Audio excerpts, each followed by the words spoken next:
8/6/2026 সন্ধ্যা 6:45 ঘটিকায় সদর থানাধীন আশরাফিয়া মাদ্রাসার মূল প্রবেশ পথে একজন গুলিবিদ্ধ হয়।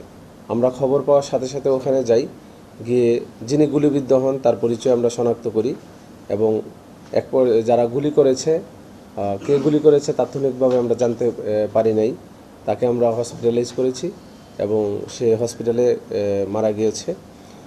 তো এরপরেই আমি আমার টিমকে নির্দেশ প্রদান করি যে জরুরি ভিত্তিতে অপারেশন লঞ্চ করার জন্য, এবং অপারেশন লঞ্চ করার পরে আমরা সন্দিগ্ধ এই মামলার 3 জন আসামিকে আমরা গ্রেফতার করতে সক্ষম হই।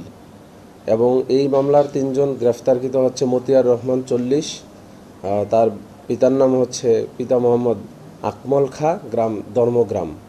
আরেকজন হচ্ছে মোহাম্মদ শরীফ প্রামাণিক, পিতা আমিন প্রামাণিক, গ্রাম পুষ্পপাড়া আতাইকোলা।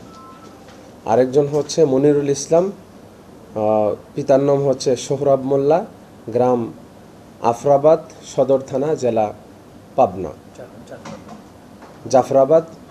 জাফরাবাদ সদর থানা। আমরা এই 3 জনকে সন্দিগ্ধ 3 জনকে গ্রেফতার করতে পেরেছি। আর ঘটনাস্থল থেকে আমরা একটি মোটরসাইকেল উদ্ধার করেছি এবং একটি তাজা বুলেট এবং একটি বুলেটের খোসা উদ্ধার করেছি। তো প্রাথমিকভাবে এই হত্যাকাণ্ড কেন হয়েছে সেটা আমরা কিছুটা পেয়েছি, বিষয়টা তদন্তাধীন, সেজন্য ডিটেলসে আমরা যাচ্ছি না।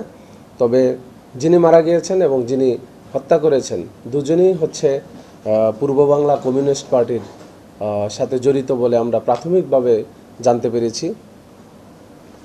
এবং এটাও জানতে পেরেছি যে এই হত্যাকাণ্ডটি সংগঠিত করার জন্য পূর্ব থেকেই তারা পরিকল্পনা করেছিল মর্মে আমরা একটা সংবাদ পেয়েছি, এবং তারা সুযোগ পাচ্ছিল না আইনশৃঙ্খলা বাহিনীর তৎপরতার কারণে।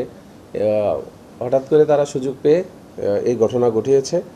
তবে মূল প্রাইম অ্যাকিউজড যিনি, তাকেও আমরা শনাক্ত করতে পেরেছি, এবং কারা কারা এই ঘটনার সাথে জড়িত আমরা অনেককেই শনাক্ত করতে পেরেছি, এবং তারা খুব দ্রুতই তাদেরকে আমরা আটকপূর্বক তাদেরকে বিচারের মুখোমুখি করব।